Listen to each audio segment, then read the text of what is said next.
You ever get that feeling? That prickle on the back of your neck that tells you something's wrong? That you're being watched? Most people ignore it, chalk it up to paranoia, anxiety, tell themselves they're being ridiculous. I wish I had trusted mine. It started on a Tuesday, unremarkable. Gray sky, commute home from the office like any other. Traffic was light for once, and I was actually making good time on the highway. That's when I first saw it in my rearview mirror. A white van, completely unmarked, no company logo, no writing, nothing. Just blank. Like someone had purposely stripped away any identifying features. Now white vans are everywhere, right? Contractors, delivery services, plumbers. Nothing unusual about seeing one on the road, except this one stayed behind me. Same distance, same lane, mile after mile. I merged right. It merged right. I changed lanes to pass a semi. 30 seconds later, so did the van. By the time I took my exit, my hands were slick with sweat on the steering wheel. The van took the same exit. Of course it did. I told myself it was coincidence. Someone who lived in my area. Hundreds of people probably took this route every day. But then it followed me through 3 turns. Left on Maple, right on Ashwood, left again on my street. My heart was hammering now. I could feel it in my throat.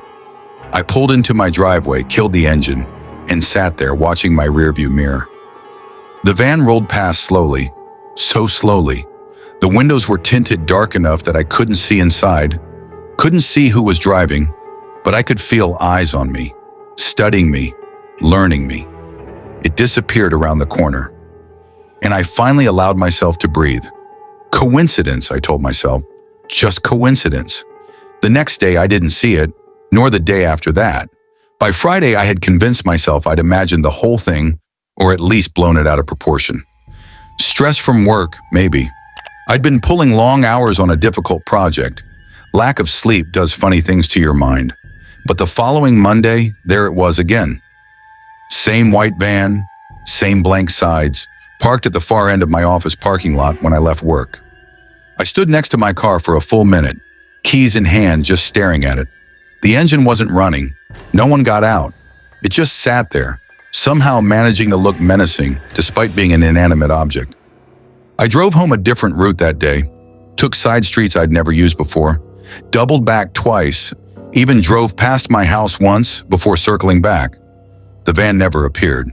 I had lost it, or maybe it had never followed me at all. But when I pulled into my driveway that evening, my stomach dropped. It was parked across the street, 4 houses down, same van, had to be. How many unmarked white vans could there be in a suburban neighborhood? The windows were dark. I couldn't tell if anyone was inside. I sat in my car for 20 minutes, watching it, waiting for something to happen. Nothing did. Eventually, the sun began to set, and I forced myself to go inside. I locked every door, every window. I closed all the blinds, but I kept going to the front window, pulling the slats apart just enough to peek through. The van sat there until after midnight. Then, without headlights turning on, without any warning, it simply rolled away into the darkness. This became the pattern. Not every day, but often enough that I started to expect it. Sometimes it was behind me during my commute. Sometimes it was parked near my office. And sometimes, more and more frequently, it was on my street. Just sitting there, waiting. I tried to get the license plate number, but it was always too far away, or too dark, or positioned at just the wrong angle. I tried taking photos, but they came out blurry, useless. I tried approaching it once, walking down the sidewalk with my phone in hand, ready to confront whoever was inside. I made it halfway there before something stopped me. Some primal instinct screaming at me to turn around, to go back inside, that approaching that van would be the worst mistake of my life. My legs actually trembled as I retreated, and I felt certain that I had just narrowly avoided something terrible. I went to the police. Of course I did. I'm not an idiot. But what could I tell them? A van parks on a public street sometimes.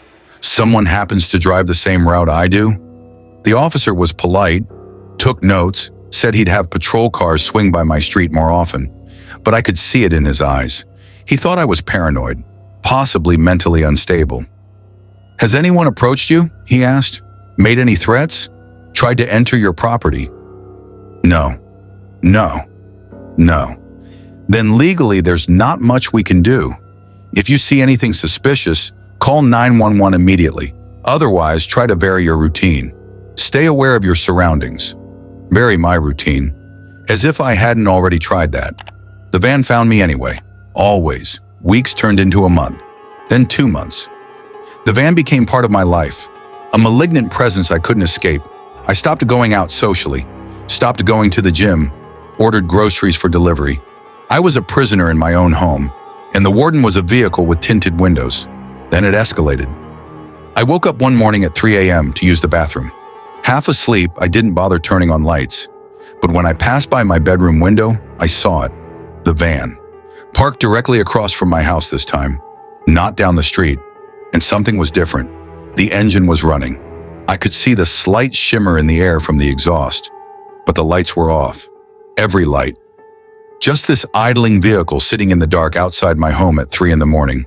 I stood frozen at the window, barely breathing, watching it.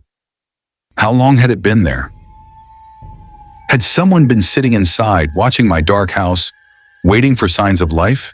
It stayed there for 4 hours. I know because I couldn't go back to sleep.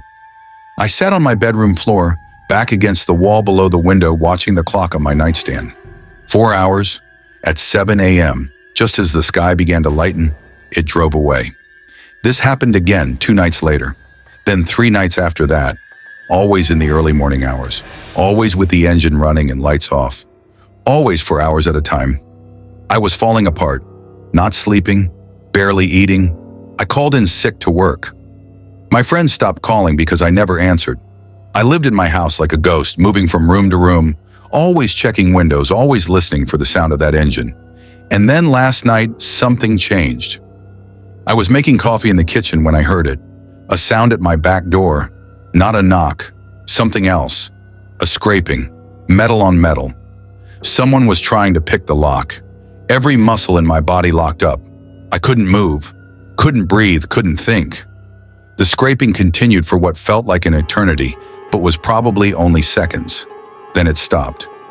I forced myself to move, creeping to the back door, pressing my eye to the peephole. Nothing. No one there. But when I looked down, I saw something that made my blood turn to ice.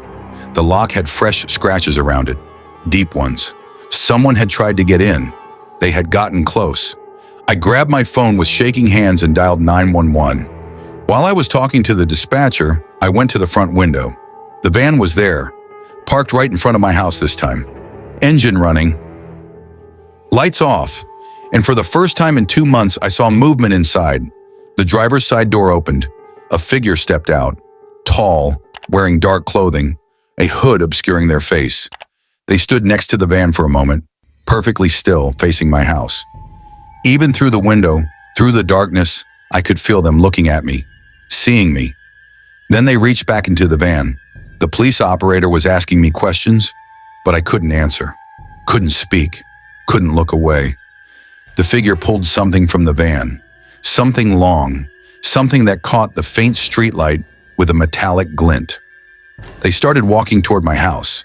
I ran, bolted for the bathroom, the only room without windows, and locked myself inside. I could hear them now. Footsteps on my front porch, slow, deliberate, then the doorknob rattling. Testing. The footsteps moved around the side of the house, checking the windows, looking for a way in. The operator kept asking where I was. I whispered that I was hiding, that they were outside, that they were trying to get in. She said officers were 2 minutes away. Hold on. Just hold on. Those were the longest 2 minutes of my life. I heard glass breaking, a window somewhere toward the back of the house. Then nothing. Silence. Terrible silence. Were they inside? Were they moving through my house right now? Were they standing on the other side of the bathroom door? Then I heard them. Sirens. Beautiful, blessed sirens getting closer. Footsteps running away. The roar of an engine starting. Tires squealing. The police found me in the bathroom, still locked inside, unable to stop shaking. They searched the house. The back window was broken, partially opened, but whoever it was hadn't made it inside. They'd fled when they heard the sirens. The van was gone. They found evidence of the attempted break-in, took photos, dusted for prints, told me I was safe now, that they'd increase patrols, that they'd do everything they could to find whoever was doing this. But here's the thing that keeps me awake right now, sitting here at a friend's house because I can't go home. Can't ever go home again. When the police searched around my property, they found something in the bushes beside my back door, hidden from view. A camera, small, wireless, pointed at my door. And when they checked the footage, the memory card wasn't inside. Someone had been recording me, watching me, learning my patterns, and they had the footage. They have everything. Every time I came home, every time I left, what time I went to bed, when I woke up, what rooms I spent time in. They know me. And the van. No one's seen it since last night. No reports of it anywhere in the neighborhood. No traffic camera footage. It's like it never existed. But I know it did. I know what I saw, what I felt. And the worst part, the part that makes my skin crawl and my hands shake, I saw my neighbor this morning, asked him if he'd noticed the white van on our street. He looked at me confused, said he hadn't seen any van, not once, not ever. I showed him the photos on my phone, the blurry ones I'd managed to take. He looked at them for a long time. Then he looked at me with this expression I'll never forget, pity mixed with fear. "There's no van in these photos," he said quietly. "It's just empty street." I looked at my phone. He was wrong. He had to be wrong. But when I looked at the photos now, in the daylight, with him standing next to me, he was right. The van wasn't there. The space where it had been parked was empty in every single photo. So I'm left with two possibilities. Either I'm losing my mind, hallucinating a vehicle that's been stalking me for months, or whatever is following me is something far worse than a person in a van, something that doesn't show up on cameras, something that's still out there, still watching, still waiting, and I don't know which possibility terrifies me more,